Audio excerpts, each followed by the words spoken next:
Halo, assalamualaikum warahmatullahi wabarakatuh. Selamat pagi teman-teman semua, semoga selalu dalam keadaan sehat ya. Ya, saya memang belum, begitu membaik ya, walaupun kemarin sempat opnam, tapi ini masih, eee, merasa seperti kemarin-kemarin ya. Jadi mohon maklum teman-teman semua kalau saya belum bisa aktif, memberikan kelas online ya. Tapi ini mungkin, di sela-sela pemulihan saya coba untuk menjelaskan materi tentang kompetensi, karena saya rasa, materi ini cukup krusial ya untuk mata kuliah ini, ya. Kalau, saya terlihat atau terdengar agak lemas, tidak bertenaga, ya memang kondisinya seperti ini ya teman-teman ya. Jadi mohon pengertiannya, semoga apa yang saya jelaskan bisa dipahami. Oke, kita kan mengenal paradigma tentang manajemen sumber daya manusia mulai dari manajemen personalia ya. Di era manajemen personalia itu, kompetensi itu belum, jelas didefinisikan seperti apa yang dimaksud dengan kompetensi ya. Kemudian di era human resource management, kompetensi sudah mengacu kepada, uraian tugas-tugas atau job description ya. Jadi misalnya, CS, customer service itu job desk-nya apa saja sih? Nah itu dilihat, dari job desk-nya, kemudian kompetensinya diambil dari job desk-nya itu. Misalnya melayani customer ya, kemudian komplain. Nah, nanti dilihat dari situ kompetensinya apa sih, ya jadi berdasarkan job desk-nya.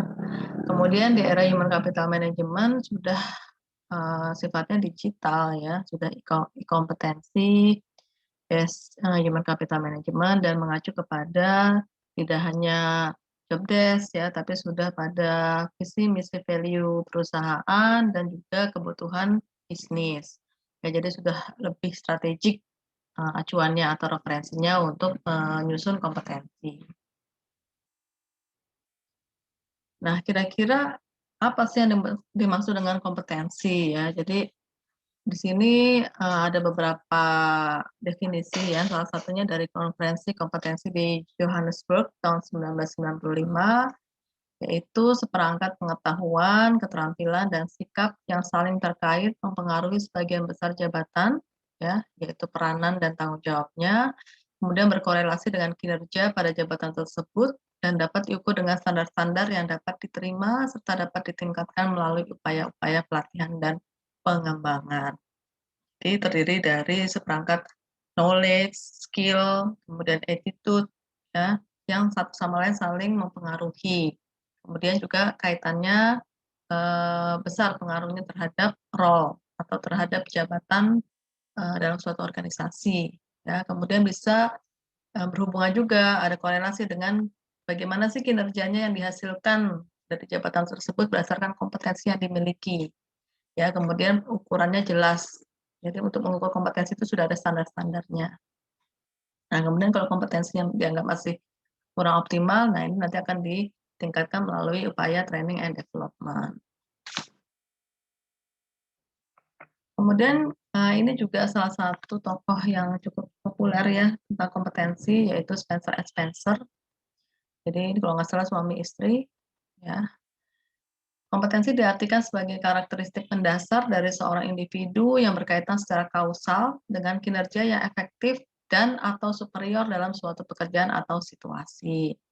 Jadi dianggap sebagai karakteristik yang basic, yang melekat, pada individu ya, kemudian berkaitan ya, dengan kinerja yang efektif ya, atau di atas rata-rata. Jadi kompetensi ini bisa memprediksi, eee sebenarnya bukan memprediksi kinerja ya, tapi memprediksi perilaku ya, perilaku kerja, yang sebelumnya mungkin kita nggak tahu nih kira-kira kalau dia ditempatkan di posisi A, ya misalnya di manajerial, kira-kira dengan kompetensi yang dimiliki dia bisa perform atau enggak sih?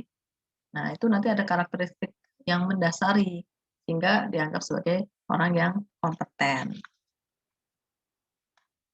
Nah, kemudian juga ada, pengertian kompetensi dari Standar Kompetensi Kerja Nasional Indonesia atau SKKNI, ya mungkin teman-teman sudah ada yang pernah mendengar tentang SKKNI. Jadi berdasarkan pada arti epistemologi kompetensi diartikan sebagai kemampuan yang dibutuhkan untuk melakukan atau melaksanakan pekerjaan yang dilandasi oleh pengetahuan, keterampilan, dan sikap kerja.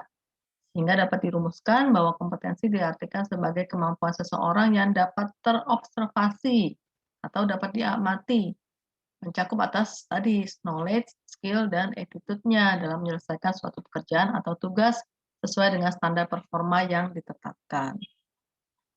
Jadi secara umum ya, definisi kompetensi itu adalah terkait dengan knowledge, skill, personal attributes, ya. Dan definisi ini berawal dari abad 20, di mana konsentrasi dari organisasi lebih menunjukkan kompetensi dalam dunia kerja, ya, di mana pekerjaan menjadi lebih kompleks dan menuntut keterampilan yang lebih tinggi. Nah, saat itu kompetensi dianggap sebagai sesuatu yang bisa dipelajari sendiri atau learning by doing, ya. Pemahaman tentang kompetensi mulai diteliti secara ilmiah oleh Frederick Taylor and Henry Ford tentang time and motion study atau studi gerak dan waktu. Nah, saat itu tidak banyak training untuk SDM untuk meningkatkan kompetensinya. Sehingga kompetensi menjadi tidak berkembang, monoton, dan membuat turnover-nya menjadi tinggi. Nah, di pertengahan abad 20, di masa Perang Dunia Kedua, pengelolaan SDM bersifat komando atau sentris atau terpusat, ya. Jadi hanya menunggu perintah. Dan ini masih berlangsung sampai era 90-an sampai 2000, di mana atasan selalu benar. Setelah Perang Dunia II berakhir, model sentris atau komando ini masih terus berjalan, walaupun jenis pekerjaan sudah dipilah-pilah supaya tidak terlalu kompleks. Nah, tuntutan dari pasar tidak pernah sejalan dengan kemampuan untuk memprovokasi, namun karena kompetisi masih kecil, sehingga permasalahan yang dihadapi organisasi juga tidak terlalu besar atau tidak terlalu kompleks. Nah, pada tahun 1960, seorang psikolog, ya, ahli motivasi juga, David McClellan, menulis sebuah artikel yang menyatakan bahwa organisasi sebaiknya melihat kompetensi dalam mencari SDM. Jadi tidak hanya berdasarkan skor IQ atau kemampuan umum saja. Kemudian menurut New Zealand Qualification Authority yang mengatur kualifikasi dalam dunia kerja, kompetensi adalah kemampuan seseorang untuk menerapkan pengetahuan, keterampilan, sikap, dan nilai-nilai yang disusun berdasarkan standar yang sangat tinggi. Sehingga kompetensi didefinisikan dalam dua pendekatan. Yang pertama, mengacu pada kinerja organisasi, yaitu bahwa setiap jenis pekerjaan bersifat unik, sehingga tuntutannya lebih spesifik. Kemudian yang kedua, lebih berorientasi pada karakteristik yang melekat pada individu sehingga harus dikembangkan. Dan konsep ini banyak digagas oleh David McClellan. Jadi kompetensi ini banyak definisinya ya, sehingga tidak ada yang mutlak definisinya itu seperti apa. Nah, ini definisi kompetensi yang lain yaitu kemampuan yang ada pada diri seseorang yang memungkinkan dia untuk menunjukkan unjuk kerja yang superior pada pekerjaan yang menjadi tanggung jawabnya. Ya. Kemudian tadi Spencer and Spencer menggabungkan dua pendekatan di atas yang mendefinisikan ya tadi kompetensi terkait dengan cara seseorang dalam menerapkan pengetahuan, keterampilan, dan sikap agar mereka mampu memberikan kinerja yang terbaik. Ya, jadi di sini semoga teman-teman cukup memahami kira-kira definisi kompetensi itu seperti apa ya. Jadi kalau kita breakdown ya, definisi kompetensi di sini yang pertama adalah kombinasi antara keterampilan atau skill, ya, personal attribute, dan pengetahuan atau knowledge yang tercermin melalui perilaku kinerja atau job behavior yang dapat diamati, diukur, atau dievaluasi. Jadi bukan potensi, beda ya potensi sama kompetensi. Kalau potensi itu kita masih belum bisa mengamati secara nyata. Bisa diukur, ya, tapi tidak bisa diamati. Ya, itu biasanya melalui psikotes misalnya ya. Kemudian kompetensi merupakan faktor penentu keberhasilan kinerja, ya. Salah satu sebenarnya, menjadi salah satu faktor penentu keberhasilan kinerja karena kan banyak juga ya yang mempengaruhi performance individu. Ya bisa jadi gaji, ya, hubungan dengan lingkungan kerja dan lain-lain. Kemudian fokus kompetensi adalah perilaku yang merupakan aplikasi dari skill, atribut personal, dan pengetahuan. Ya, jadi dari tiga aspek tadi, wujud atau manifestasinya adalah perilaku. Nah, ini yang bisa diamati. Kemudian ada dua istilah dalam kompetensi. Yang pertama kompeten, ya, atau kompeten dan kompetensi. Kalau kompeten itu digunakan untuk merujuk pada area pekerjaan atau peranan yang mampu dilakukan oleh seseorang dengan kompeten, ya. Ya, biasanya berisi deskripsi tugas-tugas pekerjaan dan output jabatannya. Jadi, orang dianggap kompeten, ya, misalnya dia sudah mampu melakukan, pekerjaannya dengan baik, ya, sesuai, tuntutan jabatannya. Kemudian kalau kompetensi digunakan untuk merujuk pada dimensi-dimensi perilaku yang terletak di balik kinerja yang kompeten. Nah, tadi kan dianggap kompeten, kira-kira apa sih yang membuat dia kompeten? Nah, ini ternyata ada dimensi-dimensi perilaku, ya, berisi deskripsi mengenai perilaku, sikap, dan karakteristik orang dalam melakukan berbagai tugas pekerjaan untuk menghasilkan output jabatan yang efektif. Ini, ada 2 istilah ya. Nah, misalnya kita breakdown lagi, kalau kita lihat dari orientasinya, kalau kompeten itu dilihat dari output-nya, ya, jadi performance-nya. Kalau kompetensi itu lebih ke input-nya atau prosesnya dalam melakukan suatu pekerjaan. Kemudian kalau kompeten targetnya orangnya, kalau kompetensi targetnya adalah jabatannya. Kemudian kontennya, ya, atau isinya berisi deskripsi tugas-tugas atau output jabatan, kalau kompetensi berisi deskripsi perilaku. Kemudian tujuannya, nah biasanya ada untuk melihat, orang itu kompeten atau enggak, ada uji kompetensi, ya. Kemudian dianggap dia kompeten atau tidak kompeten. Misalnya ada sertifikasi kompetensi BNSP, misalnya salah satunya ya. Kemudian kalau kompetensi dilihat dari taraf keefektifan perilakunya. Jadi ada indikator perilaku-perilakunya yang menunjukkan bahwa dia, memiliki kompetensi. Kemudian hasilnya, ya misal tadi kalau misalnya untuk melihat kompeten atau tidak, mengikuti uji kompetensi dianggap lulus atau gagal, ya. Sedangkan kalau kompetensi hasilnya adalah kita bisa mengidentifikasi kebutuhan pengembangan ya. Misal si karyawan ini ternyata kompetensi A dia masih kurang, masih ada gap dengan yang dituntut ya dari suatu jabatan itu, sehingga dibutuhkan misalnya coaching atau learning and development. Nah, ini juga penting nih, ada karakteristik kompetensi menurut Spencer and Spencer. Ya, jadi kalau di breakdown, kompetensi itu terdiri dari berbagai aspek. Yang pertama ada knowledge, ya. Knowledge di sini adalah informasi yang dimiliki seseorang dalam bidang tertentu. Ya, misalnya seorang dokter atau seorang dosen, ya. Dosen itu, misalnya kompetensinya apa ya, terkait dengan, bagaimana dia bisa mengajar ya. Berarti apa, kalau soft kompetensi misalnya, mmm, analytical thinking misalnya kompetensinya.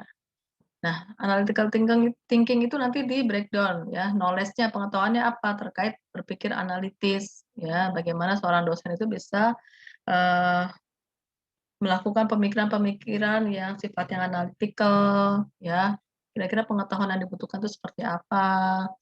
Kemudian skill-nya, kemampuan untuk melaksanakan tugas mental atau tugas fisik tertentu, ya. Skill merupakan karakteristik kompetensi yang berupa action. Jadi skill mewujudkan sebagai perilaku yang di dalamnya terdapat motif, trait, self concept, dan knowledge. Ya, jadi di sini skill itu merupakan gabungan ya dari, beberapa aspek lagi. Kemudian ada, motif, ya. Jadi, sebenarnya ini masing-masing ada aspeknya, knowledge, skill, motif, ya, kemudian ada trait, dan ada self concept. Nah, tadi yang dikatakan bahwa skill merupakan karakteristik kompetensi yang berupa action itu kalau sudah merupakan gabungan dari semua aspek ini, ya. Nah, kalau misalnya motif, kalau motif itu sesuatu yang selalu dipikirkan atau dorongan. Nah, misalnya kita anggap saja ini contohnya customer service lah ya. Customer service salah satu kompetensi yang dimiliki adalah tentang pelayanan atau kemampuan melayani. Misalnya CS suatu bank. Dalam melayani nasabah, kira-kira knowledge yang dibutuhkan apa sih? Ya informasi-informasi yang terkait dengan produk knowledge-nya, ya. Masa sih dia di, bank sebagai CS dia nggak ngerti sih informasi yang dibutuhkan gitu ya, untuk melayani pelanggan. Misalnya mau nanyain tentang, asuransi atau tentang buku tabungan dan lain-lain. Kemudian skill melayaninya seperti apa? ya dalam melayani itu ada skill tertentu atau kemampuan tertentu ya sehingga, pelayanan dapat memuaskan si nasabahnya itu. Kemudian dorongan. Nah, kalau seorang CS tidak memiliki motif atau dorongan yang tinggi untuk melayani, ya, nah itu akan mempengaruhi kompetensi secara keseluruhan. Ya, karena dia tidak ada passion, tidak ada dorongan. Kemudian traits-nya. Traits itu merujuk pada ciri bawaan yang bersifat, physical karakteristik, ya, atau karakteristik dasar, atau terkait dengan kepribadian juga, ya. Jadi, trait-nya seperti apa sih? Orangnya memang senang melayani, ya, hampir mirip dengan motif sebenarnya, tapi kalau motif lebih ke dorongan, kalau trait itu kepribadiannya memang suka melayani, helpful, membantu, gitu ya. Kemudian self concept-nya, ya, dia konsep dirinya seperti apa? Ya, misalnya dia menganggap bahwa melayani itu, sebagai salah satu nilai yang diyakini atau prinsip yang diyakini bahwa itu bermanfaat bagi banyak orang. Ya, sehingga self konsepnya tinggi nih dalam hal melayani. Sehingga untuk satu kompetensi aja, misalnya customer service orientation, itu terdiri dari beberapa aspek ini, knowledge, skill, motive, trait, dan self concept. Nah, ini menurut Spencer and Spencer. Ya, jadi ada beberapa aspek yang kemudian menjadi satu. Ya, jadi kalau ibaratnya dianalogikan seperti roti tart gitu ya. Roti tart itu kan isinya ada tepung, ada gula, ada mentega, ya ada telur. Nah, itu merupakan aspek-aspeknya, itu nggak bisa dipisahkan. Jadi kompetensinya adalah roti tartnya itu, ya, tapi isinya ya ada dari berbagai aspek yang mendukung, ya. Oke, kemudian ini ya, jadi kompetensi ini, bukan kinerja sebenarnya ya, misal seseorang memiliki kompetensi di bidang CS, bukan dilihat dari menurunnya komplain, ya. Kompetensi adalah kualifikasi seseorang dalam melakukan pekerjaannya, sedangkan performance atau kinerja adalah hasil dari aktivitas yang dilakukan. Jadi kompetensi adalah bagaimana ia melakukan pekerjaannya dengan baik. Ya, tadi kan kalau kompetensi kan ke proses atau inputnya ya. Jadi wujud dari kompetensi berbentuk perilaku dan ada indikator-indikator perilaku yang bisa diobservasi dan ini harus cantumkan dalam kamus kompetensi. Oke, semoga teman-teman cukup memahami ya.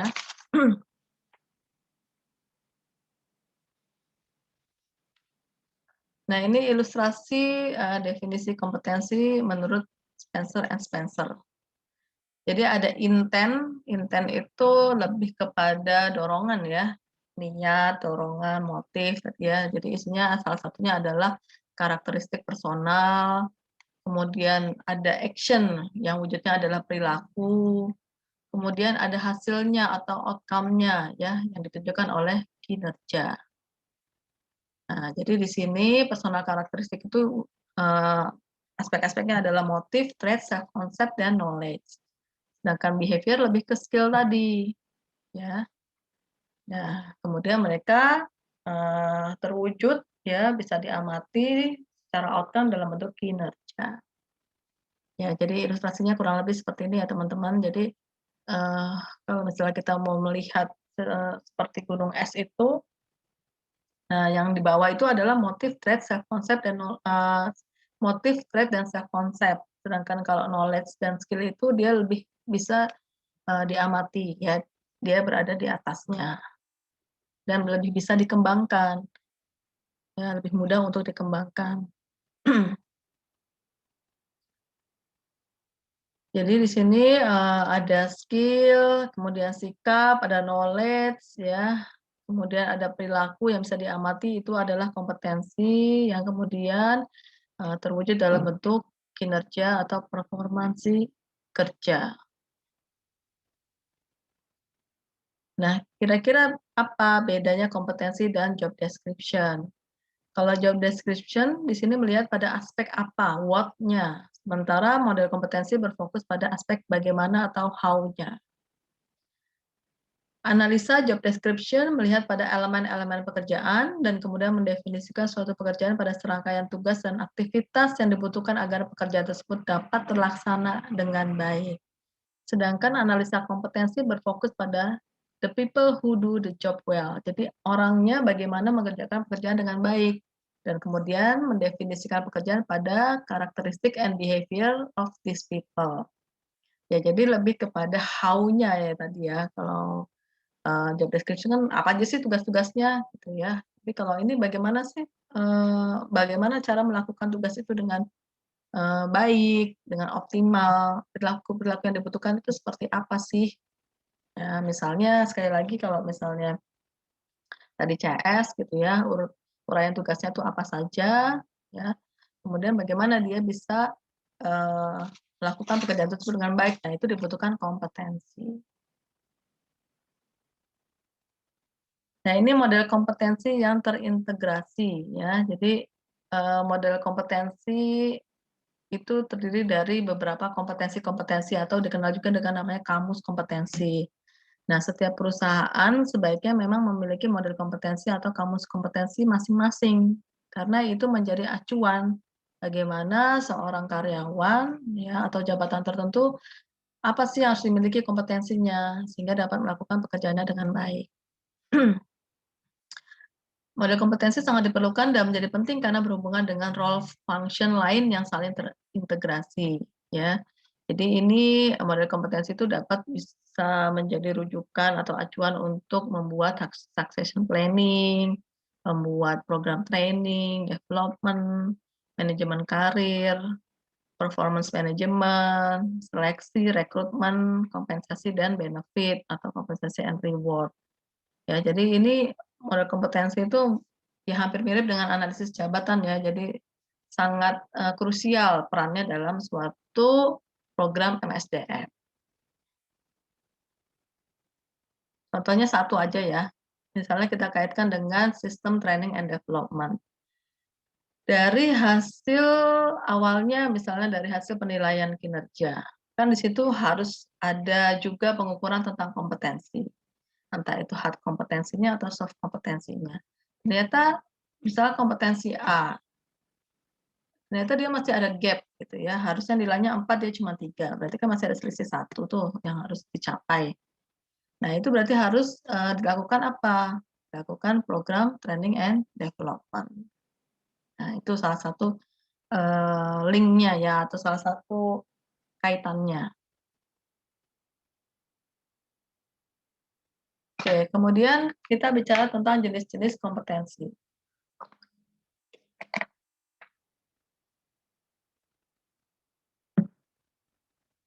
Jadi jenis-jenis kompetensi ini juga banyak istilahnya ya.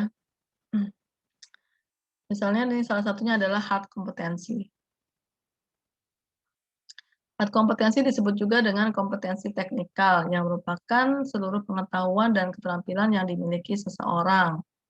Nah, kompetensi ini penting tapi tidak cukup untuk menghasilkan kinerja yang sangat baik. Hard kompetensi lebih mudah untuk dikembangkan dan diamati. Contohnya apa? Kira-kira hard kompetensi, misalnya HRD. HRD itu salah satu kompetensi teknikalnya adalah misalnya melakukan proses rekrutmen dan seleksi, ya, atau melakukan asesmen psikologi. Nah, itu adalah salah satu jenis hard kompetensi.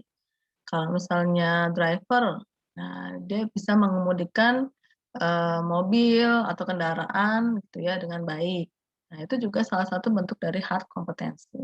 Nah, ini kan lebih mudah kita amati dan lebih mudah untuk dilatih gitu ya dibanding dengan soft kompetensi.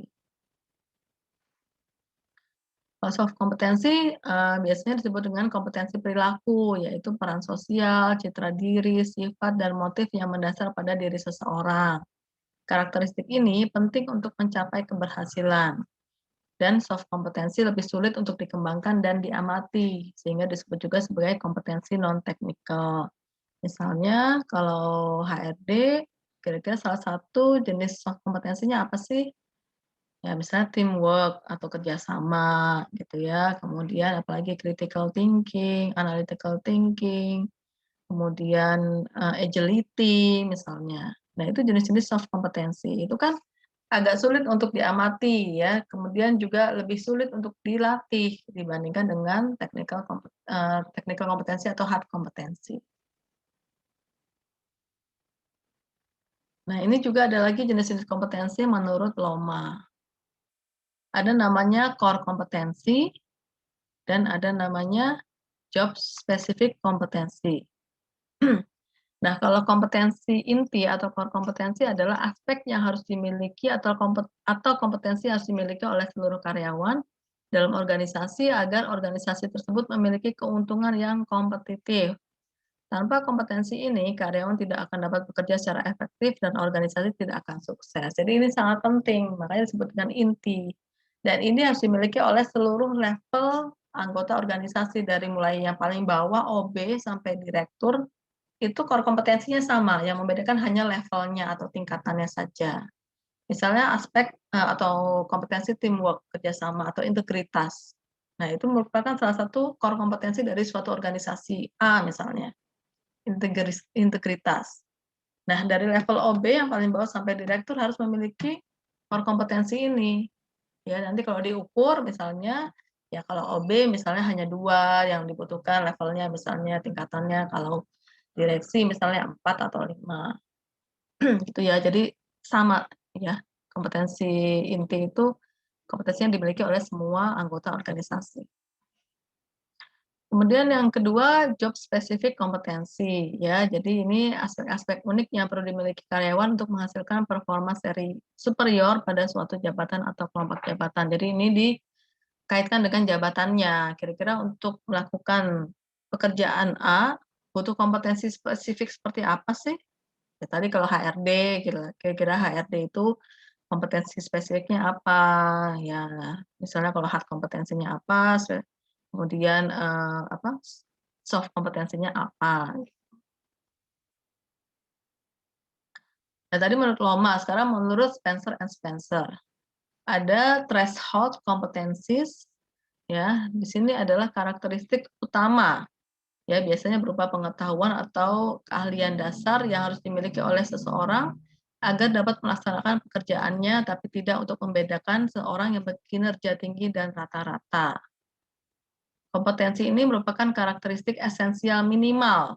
Ya, jadi ini apa sih kalau threshold itu kan ambang ya. Jadi ini kompetensi minimal yang harus dimiliki oleh seseorang, tapi tidak membedakan dia dengan yang superior. Ya, tapi ini hanya membedakan atau hanya melihat kira-kira kompetensi minimal yang diperlukan oleh jabatan ini apa sih? Nah, Nah, kalau yang kedua ini adalah differentiating kompetensi, yaitu faktor-faktor yang membedakan individu yang berkinerja tinggi atau superior dan rendah. Misalnya, seseorang yang memiliki orientasi motivasi yang tinggi, biasanya membuat penetapan tujuan atau goal setting yang melebihi apa yang ditetapkan organisasi, atau achievement orientation-nya itu tinggi, hasil berprestasinya itu tinggi. Nah, itu namanya differentiating kompetensi. Nah, ini yang sempat saya singgung di awal tentang model gunung es kompetensi ya. Kalau kita lihat bagian atas, itu kan ada skill dan knowledge ya. Dan ini lebih mudah dikembangkan, diamati, kemudian penting tapi tidak cukup ya. Penting untuk berhasil atau sukses tapi tidak cukup. Ya, jadi dibutuhkan lagi namanya soft kompetensi atau kompetensi perilaku ya, seperti tadi self concept, trait, motif ya. Dan ini lebih sulit dikembangkan dan diamati, tapi menjadi karakteristik mendasar yang penting untuk keberhasilan. Jadi sebenarnya dua-duanya ya, yang bawah dan atas saling mempengaruhi. Pengaruhnya apa? Mempengaruhi keberhasilan. Ini juga ada lagi istilah yang lain, jenis kompetensi ya. Ada kompetensi umum atau disebut juga core kompetensi, generic kompetensi, kemudian ada kompetensi fungsional dan ada kompetensi manajerial. Jadi kalau kompetensi umum ini merupakan kompetensi generik, yaitu kompetensi yang harus dimiliki oleh seluruh karyawan. Jadi sama dengan tadi ya, core kompetensi yang diungkap oleh Loma kalau nggak salah ya. Kemudian penjabaran kompetensi dari visi, misi, kemudian strategi, organisasi, dan nilai-nilai perusahaan. Nah, makanya kalau misalnya perusahaan A mempunyai visi, misi, value tertentu, nah itu nanti akan diturunkan menjadi core kompetensi. Kayak BCA, nah ada namanya BCA Way. Ya, BCA Way salah satunya misalnya tentang teamwork, integritas misalnya. Itu berdasarkan apa? Berdasarkan visi, misi, value dari si BCA itu sendiri atau perusahaan itu sendiri. Kemudian yang kedua ada kompetensi fungsional atau profesional, merupakan kompetensi yang membedakan satu pekerjaan dengan pekerjaan yang lainnya. Penjabaran kompetensinya berdasarkan tuntutan pekerjaan atau job family. Jadi berdasarkan fungsionalnya gitu ya. Profesional, secara profesional itu kompetensi yang dibutuhkan oleh pekerjaan ini apa sih? Misalnya marketing ya dengan HRD. Nah, kalau marketing kan mungkin bagian HR. Ya, marketing bagian pemasaran, kemudian HRD bagian human resource. Nah, ini job family-nya kan beda nih.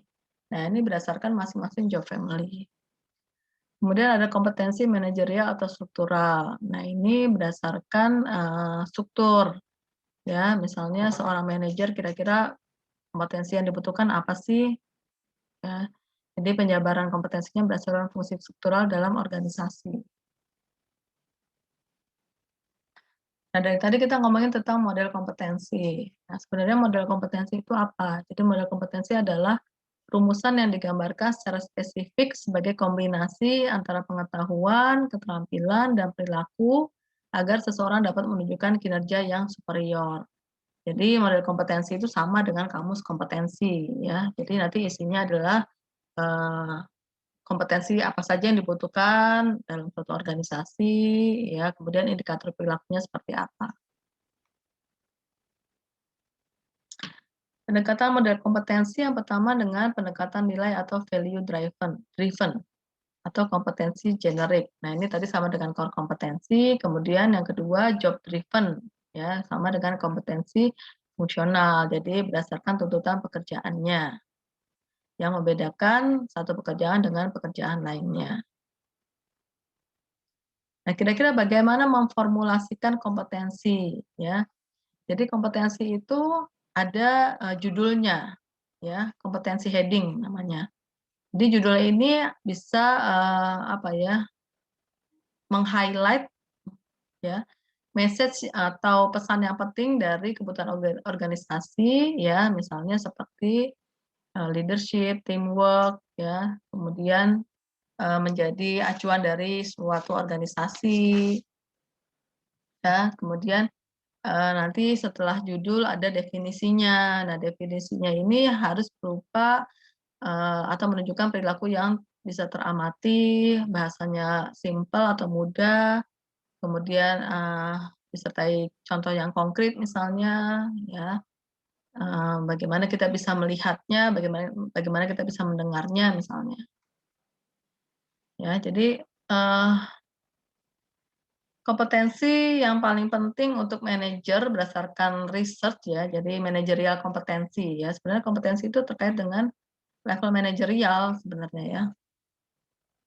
Yang pertama adalah ability to lead ya atau leadership ya, kemudian decision making, kemudian creativity, kemudian ada business knowledge, ada communication, ada risk assessment, dan yang pasti ada leadership. Nah, ini kompetensi-kompetensi yang penting yang harus dimiliki oleh level manajerial berdasarkan penelitian. Nah, kalau yang ini berdasarkan penelitian juga, kompetensi yang dibutuhkan yang penting untuk level non-manajerial, misalnya level staff, operasional gitu ya.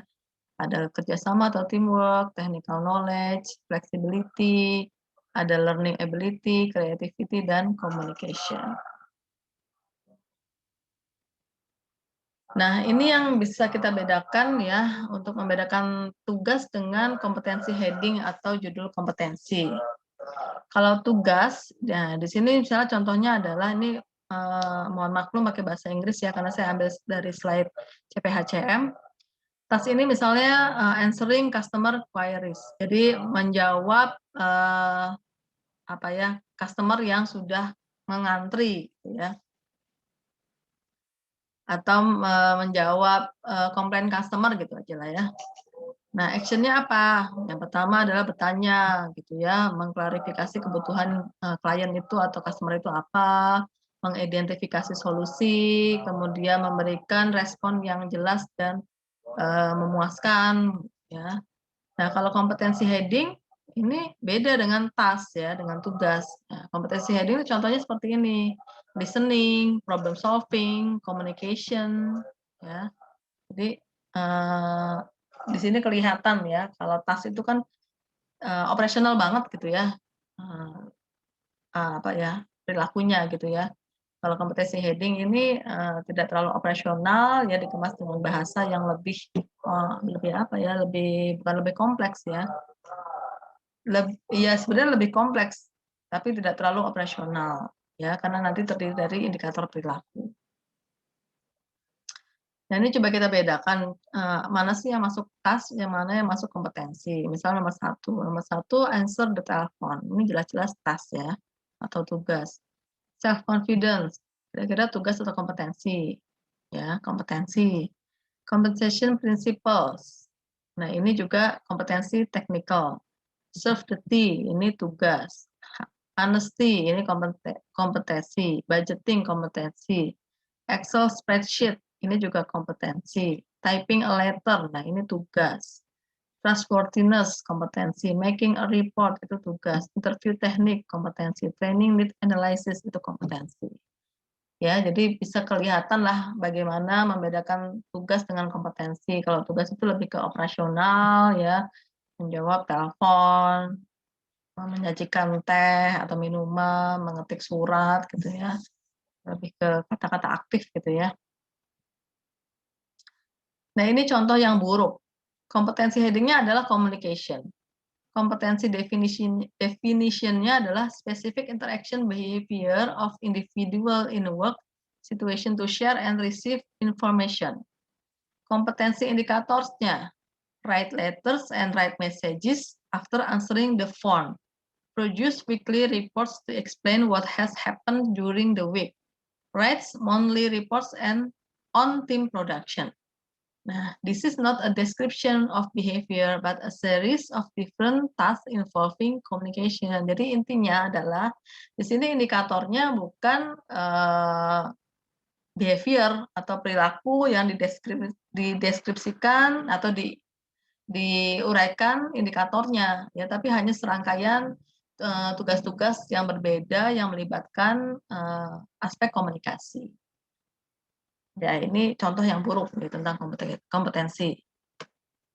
Ya, yang kedua, kompetensi heading-nya masih sama tentang communication, kompetensi definition-nya juga sama. Kompetensi indikatorsnya, nah di sini adalah communicate with colleagues and or others in the team, communicate with people outside the team, communicate with people outside the company. Ini juga sama ya, bukan menjelaskan indikator perilaku dari komunikasi itu sendiri, tapi hanya serangkaian tugas-tugas yang berkaitan dengan konteks komunikasi atau situasi komunikasi itu sendiri. Ya, konteksnya adalah dia melakukan komunikasi dengan rekan kerja atau orang lain dalam tim atau di luar tim atau di luar organisasi. Jadi hanya konteksnya saja, gitu ya. Nah, ini yang bagus ya, a good example. Sama kompetensi heading-nya communication, kompetensi definition-nya sama. Nah, ini adalah namanya kompetensi indicators. Speaks clearly and concisely, avoiding unnecessary jargon or technical terms. Give structured step-by-step explanation using example to help understanding. Basis on speech and adapts on style to the needs of the listener and the nature of the topic. Jadi contohnya adalah merefleksikan perilaku yang bisa diamati atau yang bisa diobservasi. Fokusnya adalah bagaimana pekerjaan tersebut dilakukan. Beda kan dengan yang sebelumnya? Ya, ini hanya write letters and write messages. Perilakunya hanya seperti rangkaian tugas saja gitu ya. yang melibatkan komunikasi. Kalau ini kan berbicara secara jelas ya, kemudian menghindari, jargon-jargon yang tidak penting atau hanya lip service, kemudian secara terstruktur memberikan, penjelasan secara step by step, menggunakan contoh untuk, memberikan pemahaman kepada, customer, dan lain-lain. Nah, ini kan ada indikator perilaku yang ditunjukkan yang bisa diamati. Nah, ini adalah contoh komunikasi ya. Jadi ada judulnya komunikasi contoh kompetensi. Jadi ada judul kompetensinya yaitu communication, kompetensi definition-nya apa, kemudian di bawahnya ada kompetensi indicators. Ini adalah 21 contoh kompetensi generik atau kompetensi umum yang ada, yang biasanya dipakai oleh berbagai organisasi ya. Ada analytical thinking, conceptual thinking, flexibility, achievement orientation, initiative, ya ini banyak ambil dari Spencer and Spencer. Jadi ini soft kompetensi ya, bukan hard kompetensi. Kemudian juga yang ini menurut Hay, kalau yang tadi lebih ke Spencer and Spencer, yang ini menurut Hay. Hay itu juga salah satu konsultan manajemen yang cukup terkenal ya. Dia juga merumuskan tentang model kompetensi. Nah, kompetensi menurut Hay ada banyak juga ya, hampir sama dengan tadi menurut Spencer and Spencer. Nah, coba kita lihat contoh kompetensi yang pertama adalah achievement orientation atau motivasi berprestasi ya. Itu heading kompetensinya atau judulnya. Kemudian definisinya apa? Definisinya adalah menetapkan standar kerja yang spesifik dan secara kontinu melakukan serangkaian tindakan nyata untuk memenuhi sasaran kerja yang telah ditetapkan. Ya, jadi ini definisinya. Ya, jadi apa sih yang dimaksud dengan achievement orientation di sini? Yaitu tadi dari definisinya. Kemudian dari definisi tersebut di breakdown menjadi indikator perilaku, ya. Misalnya yang pertama menetapkan sasaran kerja yang spesifik, ya, dan lain-lain. Biasanya tuh berurutan, ya. Jadi ada levelingnya. 1 itu yang paling sederhana, 2 agak kompleks, 3, 4 dan lain-lain. Jadi secara bertingkat. Kemudian contoh kompetensi yang berikutnya adalah customer focus, ya. Definisinya secara konsisten menggali kebutuhan calon pelanggan atau pembeli, membangun interaksi yang efektif dengan calon pelanggan atau pembeli guna mencapai transaksi yang saling menguntungkan dan memuaskan pelanggan atau pembeli. Nah, kemudian diturunkan atau di-breakdown menjadi indikator perilaku. Yang pertama, secara reguler melakukan kontak dengan calon pelanggan. Nah, ini kan mungkin masih sederhana, ya, indikator perilakunya. Kemudian meningkat lagi, memahami kebutuhan pelanggan, meningkat lagi, membangun relasi efektif, dan seterusnya. Kemudian ada leadership, ya. Nanti teman-teman bisa baca sendiri di slide. Nah, indikator perilaku tadi namanya adalah behavior level of proficiency, yaitu tingkatan implementasi dari kompetensi melalui perilaku yang tampak atau observable. Ya, jadi tadi kan leadership misalnya indikator perilakunya apa? Ini kan perilakunya bisa diobservasi atau diamati atau diukur. Ya, jadi ada leveling-levelingnya. Nah, misalnya ini ya, ini levelingnya banyak nih ya, dari -3 sampai 9. Nah, ini tergantung perusahaan sih mau pakai leveling berapa, mau pakai 5 ya 5 semua gitu ya, atau mau pakai ini ya berapa leveling gitu ya. Kompetensinya adalah customer service orientation, definisinya keinginan untuk menolong atau melayani pelanggan atau orang lain. Pelanggan di sini adalah pelanggan aktual atau pengguna akhir dari organisasi yang sama. Skalanya atau indikator perilakunya dari -3, menunjukkan sikap negatif kepada konsumen. -2, tidak mampu menangkap maksud keinginan konsumen dengan jelas, sampai level 9, yaitu membela konsumen. Nah, ini dibutuhkan untuk apa? Supaya mudah untuk diukur. Jadi nanti kalau misalnya ada pengukuran, kinerja, salah satunya mengukur kompetensi, ya bisa melalui ini, gitu ya. Misalnya dia harusnya minimal dia di level 4 gitu ya, ternyata dia hanya di level 3, berarti kan masih ada gap, ya. Kemudian harus diapakan, apakah harus diberi training atau coaching, gitu. Oke, ini adalah identifikasi profil kompetensi, ya.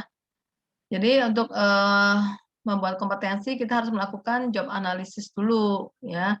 Mengetahui untuk apa? Mengetahui isi, tugas pokok, dan konteks yang harus dilakukan oleh suatu jabatan. Mengetahui karakteristik atau kompetensi yang dibutuhkan untuk sukses dalam jabatan tersebut. Ya, jadi penting tetap harus melalui proses analisis jabatan, kemudian dilakukan melalui pengumpulan data, ya, bisa interview, bisa direct observation, bisa lewat kuesioner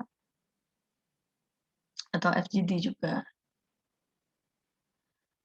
Kemudian untuk, menyusun indikator perilaku, nah ini harus bersifat spesifik dan dapat diamati ya, observable, diawali dengan kata kerja atau verb, ya, kemudian merujuk pada perilaku atau behavior.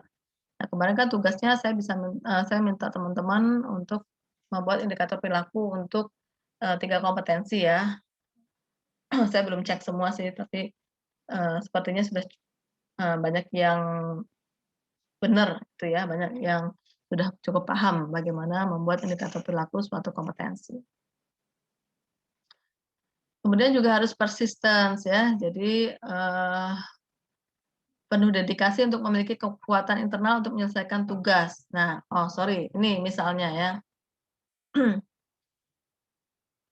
tentang persistence. Kira-kira indikator perilakunya kalau kita lihat di sini ya, penuh dedikasi dan memiliki kekuatan internal untuk menyelesaikan tugas. Itu kan kurang tepat, tidak terlalu menunjukkan perilaku. Tapi kalau misalnya di sini persistennya adalah tetap berfokus pada rencana kerja hingga tujuan akhir tugas dapat tercapai. Nah, ini sudah behavior based indicators.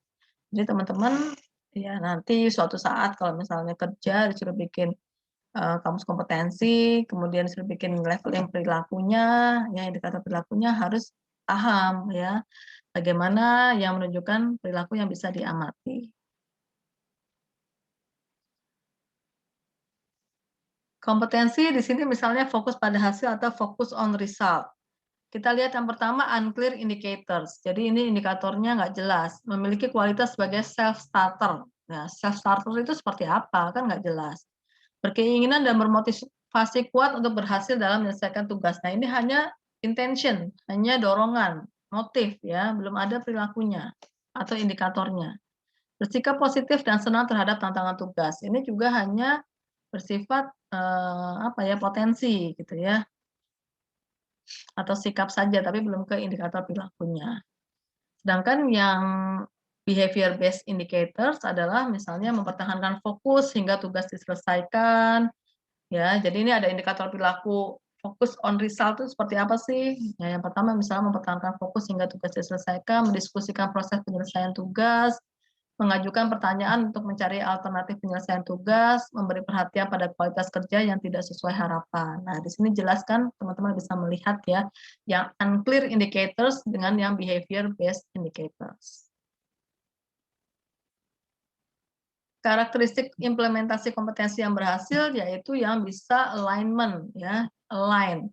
Kompetensi dikaitkan dengan tadi visi, misi, value, strategi dan kapabilitas kunci organisasi.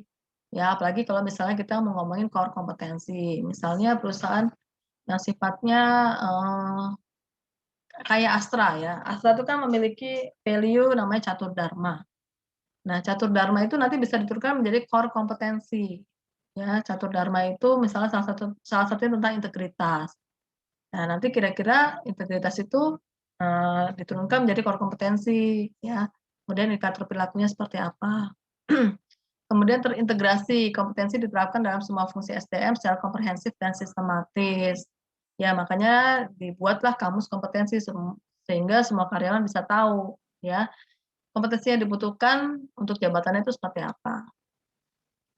Kemudian standar kompetensi secara terus-menerus dikomunikasikan dan dipergunakan secara aktif oleh semua karyawan. Ya, hampir sama dengan penjelasan saya sebelumnya, dengan terintegrasi, ya kemudian dibuat kamus kompetensi, ya secara terus-menerus disosialisasikan dan dikomunikasikan ke semua karyawan.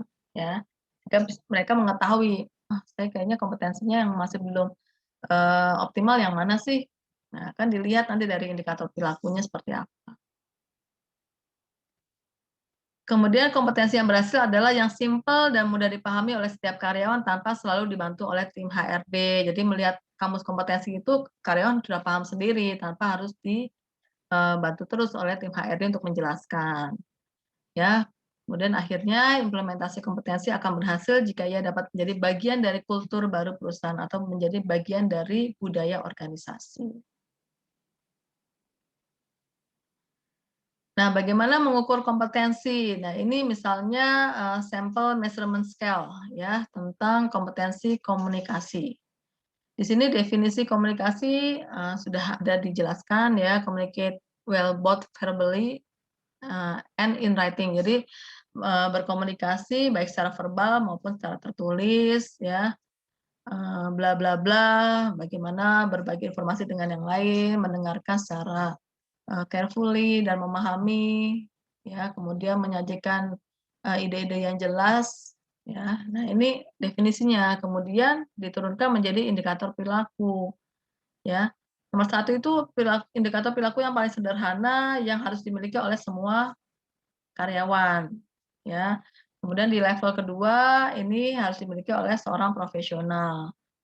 Di level ketiga oleh supervisor minimal itu di level ketiga, manajer di level keempat, top manajemen level kelima, dan level keenam eksekutif. Ini salah satu contoh aja ya bagaimana mengukur kompetensi karena di semua organisasi bisa beda-beda. Nah, kemudian kalau kita breakdown ya, ini ada kompetensinya, misalnya soft kompetensinya dari action orientation, communication, creativity, dan lain-lain. Kemudian di level-levelnya ya dari mulai level yang paling atas EVP, VP, VP HR ya, kemudian ada sales, ada clerk. Clerk itu yang paling bawah atau operasional. Jadi kalau dilihat dari ini, kalau kita lihat contoh pengukuran kompetensi, ini kan nomor satu seluruh karyawan ya, nomor dua profesional, nomor tiga ini. Nah, nomor satu itu berarti yang clerk ya, level satu ya. Clerk itu dianggap sebagai paling bawah atau level operasional ya. Jadi ini, bagaimana kita mengetahui tuntutan kompetensi yang dibutuhkan untuk suatu jabatan. Jadi kalau misalnya communication untuk level clerk aja, 1 aja cukup, tapi untuk sales 3 minimal misalnya. Untuk EVP harus 6. Nah ini juga ada contoh kompetensi matrik ya, biasanya, eee dibuatlah kompetensi matrik yang tujuannya salah satunya untuk mengetahui gap-nya gitu ya, gap, dari aktualnya ya, dengan tuntutannya. Misalnya nih kompetensi inti atau core kompetensi yang harus dimiliki oleh seluruh karyawan kan namanya kompetensi inti. Ini ada 6 misalnya, inovatif, orientasi pelanggan, dan lain-lain. Nah untuk level manajerial ya, ini misalnya di level job family-nya ini accounting and finance ya, finance and accounting misalnya. Nah, misalnya paling tinggi dia manajerial, manager finance and accounting. Nah, kompetensi intinya walaupun sama semua ya dimiliki oleh seluruh karyawan, tapi kan levelnya beda-beda. Kemudian, berdasarkan perannya atau role-nya ya, kemudian berdasarkan, job spesifik kompetensinya. Nah, ini hanya contoh saja ya. Jadi kalau misalnya dilihat dari kompetensi umum, yang semakin tinggi jabatannya harus semakin tinggi juga levelingnya. Tapi kalau kompetensi spesifik ini sebaliknya ya, yang tinggi jabatannya biasanya levelnya nggak harus tinggi, karena sifatnya udah day to day operasional gitu ya. Nah, proses, melakukan mapping kompetensi, by task force ya. Jadi biasanya ada tim tim yang menyusun kompetensi atau model kompetensi, ini berdasarkan visi, misi, value, dan strategi organisasi, kemudian juga berdasarkan struktur organisasi, job desk, job grading, ya, kemudian menghasilkan kompetensi, kompetensinya apa saja, ada core kompetensi, soft kompetensi, hard kompetensi, dan kemudian diturunkan lagi menjadi indikator perilaku atau profiling atau profisiensi. Oke, saya rasa, cukup ya penjelasannya, semoga ada insight-lah sedikit demi sedikit, dari materi tentang kompetensi ini ya. Teman-teman juga bisa cari referensi lagi yang lain, bisa browsing-browsing, ya minimal saya menjelaskan materi dari slide ini, agak mudah dipahami ya. Jadi setidaknya ada gambaran bagaimana atau apa yang dimaksud dengan kompetensi, ya, dan bagaimana menyusun indikator perilakunya secara sederhana dulu aja seperti apa, gitu ya. Oke, terima kasih, atas perhatiannya, mohon maaf jika masih banyak kekurangan, eee, salam sehat buat semuanya, doakan juga ya semoga saya cepat sehat lagi ya, biar kita bisa ketemu secara online. Oke, assalamualaikum warahmatullahi wabarakatuh.